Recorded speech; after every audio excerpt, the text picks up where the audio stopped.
Kita kalau ngomongin bully nih, Bet. Ya. Pernah nggak kamu dibully gitu? Nah, pernah. Kayak kamu bullynya kayak gimana? Kalau aku dibully karena agama. Oke. Kayak walaupun tadi aku TK Islam, nah malah aku di TK Islam ini nggak pernah dibully dengan agama ya. Iya. Jadi kalau SD yang negeri, Ya, emang Islam tuh baik loh itu. iya, benar-benar. Tapi pas di negeri yang isinya random campur ya malah. Apa Islam tuh? Kamu ngajak aku jauh ini maksudnya, tiba-tiba. Iya. Tapi kamu ini ya pernah berantem gitu? Berantem pernah, salah satu kan dibully itu tadi kayak ya awalnya kan ya cukup didengar aja ya karena gue pernah sih lapor ke orang tua, kata orang tua kayak udah terima aja, kita mau gimana lagi, maksudnya itu emang agama kita kan, maksudnya kayak yaudah gitu kan. Nah kalau aku tuh berantem pertama kali itu waktu SD. Oke. SD ya gimana ya? Kapan didorong-dorong gitu kan oleh seseorang itu. Inisialnya A, ujungnya K. Nama lengkapnya Andika lah. Berani-berani aja aku sebut, nggak takut aku sebenarnya. Jadi aku tuh ini berantem kan didorong itu, sebetulnya aku berantem sama anak siswa lain tuh. Berantem kami dua gitu. Dan anak yang dorong-dorongin tadi ikutan berantem juga, jadi aku lah 2-1 gitu. Oke. 2-1 berantem gitu. Dan aku nggak kewalahan, aku sempat ninju kok. Ninju si yang ngedorong aku sampai dia pergi ke lapangan memuntah gara-gara aku tinju. Terus dia masuk BK. Masuk BK terus guru kepala sekolah yang ini aku ditendang gitu dari belakang sekolah. Nah ini sih aku masih kurang gimana ya? BK itu kadang penanganannya itu aneh. Iya benar. Aku pernah nih ditanya nih. Ini nanti aku ceritain itu ya. Kita masuk ke yang kedua. Yang kedua aku berantem tuh waktu itu SMP. SMP berantem. Karena waktu itu kan hari Jumat tuh kan kami yasinan gitu. Terus dilempar-lempar batu oleh seseorang gitu.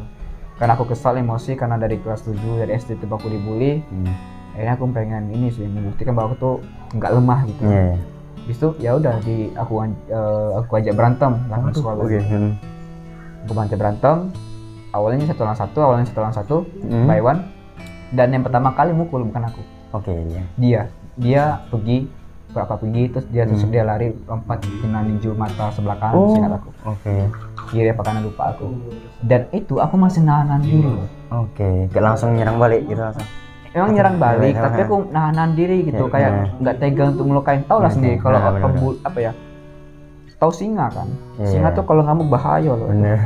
Nah aku tuh kayak itu, bukan kayak apa sih singa itu gimana ya? Orang pendiam itu jangan kalian anggap remeh. Kalau mereka udah beringas, bisa jadi psikopat loh. Bener. Dan jujur aja kemarin tuh aku masih nahan emosi gitu kan, masih kalau mukul tuh masih ragu-ragu. Jadi waktu berantem tuh aku cuma nahanan pakai kuncian gitu loh. Nah pas aku kunci, itu baru teman-temannya pada nolongi, mukul dari belakang, nendang baki ngeroyok gitu. Dan ya kurang agak lama sih sampai penjaga sekolah itu masuk. Dan sebenarnya aku bisa ngelawan. Cuman ya gimana ya, kalau aku ngelawan tuh aku takutnya kayak pentumpahan darah gitu loh. Aku khawatir, aku bisa aja gitu ngambil batu, ngancam mereka, kepala mereka yang bener-bener sampai bengkel sebenarnya itu. Aku bisa aja berani, tapi aku masih mikir ini, aku ngeri loh nih, takutnya mereka mati, terus aku tanggung jawab atau apa gitu. Aku dari kecil tuh memang udah mikir kayak gitu, aku nggak tega gitu. Tapi ngapa orang suka tega sama aku gitu? Aku orang nggak tega, tapi orang tega gitu sama aku. Aneh banget. Kau lebih baik dari mereka. Iya gitu. Nah itu sih. Nah setelah itu baru aku kembali ke ya udahlah kalau orang ngumpulin. Nah ini sampai, ini aku waktu masuk BK nih, guru BK yang nangannya itu kurang profesional menurut aku. Karena gimana tuh? Karena gimana ya? Dia tuh menyamakan semua sesuatu yang berantem tuh pasti nakal. Padahal kan aku kan korban bully kan. Aku cuma meluapkan emosinya aja gitu. Pas aku masuk BK, guru BK-nya ini malah nyuruh aku bakal aku nakal lah, inilah. Padahal aku enggak gitu. Aku cuma membela diri aja. Aku punya harga diri lah, apa dihinain kayak gitu loh.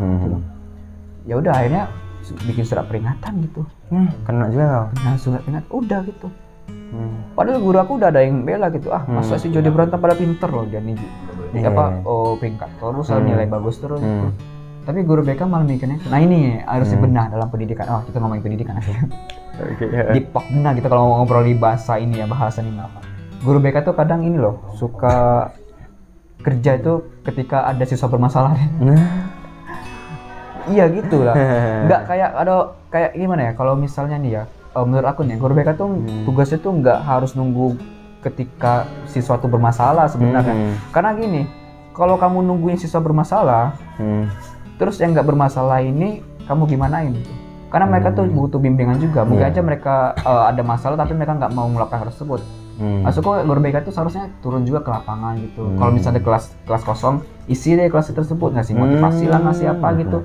Ini nggak, guru BK tuh biasanya cuma kalau ada murid bermasalah baru urusin gitu. Lebih ke menunggu berarti ya, guru BK. Menunggu gitu, itu nggak turun tangan gitu. Ini mungkin bisa di ini sih.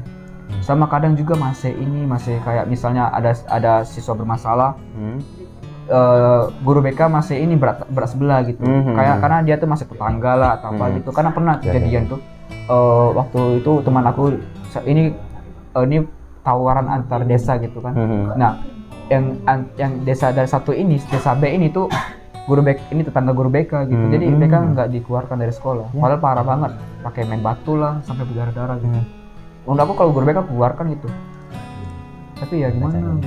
Itu masih harus kurang sih. Ya meskipun ada dua pilihan sih, mau dikeluarkan atau mau tapi kalaupun nggak dikeluarkan setidaknya dibimbing. Iya benar. Ini dibiarin aja. Kayak cuma dinasihatin. Iya, dinasihatin. Apa sih nggak gimana ya? Nasihat itu sebenarnya kalau bagi untuk orang dewasa itu kurang menurut aku. Bahkan seseorang itu bisa rubah bukan karena nasihat, tapi karena sebuah tindakan atau kejadian. Misalnya kalau kamu orang tua kamu nih ngingati motor kamu jaga baik-baik ya, jangan lupa dikunci stang. Nah kalau udah kehilangan, baru kamu kenapa aku nggak kunci stang kemarin? Itu orang tuh berubah karena biasanya karena tindakan, bukan karena nasihat gitu loh. Jadi menurut aku kalau guru BK tuh jangan nasihat aja, tapi tindak juga gitu. Ngajari gimana sih sebagai guru tuh mengajarkan karakter, pendidikan karakter gitu. Gitu. Nah gitu ya. Nah paling parah tuh sih aku kelas 9 itu sampai mau kelas 9 SMP itu sampai mau bunuh diri waktu itu. Ya mental aku udah rusak banget gitu. Ya gimana orang dari SD kan? Dari SD pokoknya setiap datang sekolah tuh ya pasti dibully nih. Kalau nggak dilempar-lempari batu, kalau nggak dikata-katain, kalau nggak dipalak gitu. Ya, itu aja kerjaan. Kayak siklusnya muter-muter aja siklusnya gitu. Bahkan aku suka bawa bekal di sekolah gitu, terus duitnya aku simpan supaya nggak dipalak. Aku kayak gitu dulu. Parah banget sih, mental udah rusak. Akhirnya ya udah waktu mau bunuh diri itu kan sama gua ngambil pisau itu kan. Mau nyoba nusuk di perut itu. Ya akhirnya nggak jadi karena aku mikir kayaknya lebih sakit deh daripada dibully gitu. Keluargamu juga lebih ini aku nggak tahu sih keluarga aku tahu apa nggak, karena aku nggak pernah cerita. Ya misalnya kalau kamu aja yang melakukan, ya efeknya keluarga itu keluarga juga gitu kan. Dan pada akhirnya udahlah jalani aja hidup kayak gini aja gitu ya udah.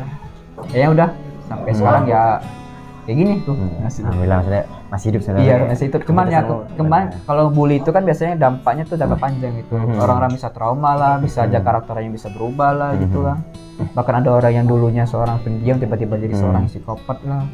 Tahu nggak apa isi kepikiran dari orang yang dibully? Pembunuhan. Kayak bikin balas dendam langsung. Iya, kayak di pikiran di otak tuh mereka tuh lagi beraksi nih. Beraksi nyiksa mereka, motong-motong kaki mereka gitu.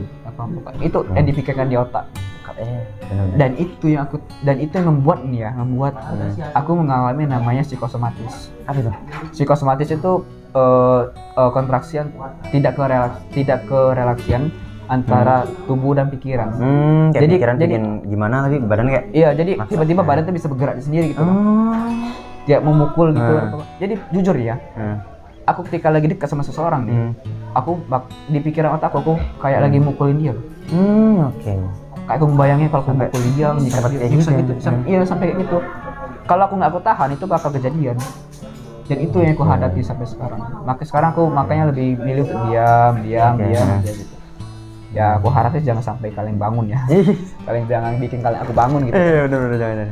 Bukannya gimana gitu, tapi memang ini kenyataan. Jadi ini aku mau cerita kayak gini aja supaya kalian ngerti lah. Kita tuh korban bully itu pengen hidup damai gitu. Gak enak dibully gitu. Sakit gitu. Banyak orang-orang yang dibully itu akhirnya bunuh diri. Ada yang nggak bunuh diri tapi gila. Banyak gitu. Jadi parah banget sih. Bahkan 40% kematian itu karena bunuh diri itu karena dibully. Itu habit. Ya jadi buat teman-teman ya kan. Kayak kalau yang masih ngebully sampai sekarang stop lah, sadar stop lah ya. Kita juga nggak tahu nasib mereka apa sekarang. Iya, itu kayak bayangkan, gimana ya, bukan bayangkan kayak, iya. Ibaratnya itu kalian lah gitu. Iya. Pasti kalian juga gak mau kan, jadi tolonglah. Udah lah ya. Udah lah nasib yang kayak gini. Bener.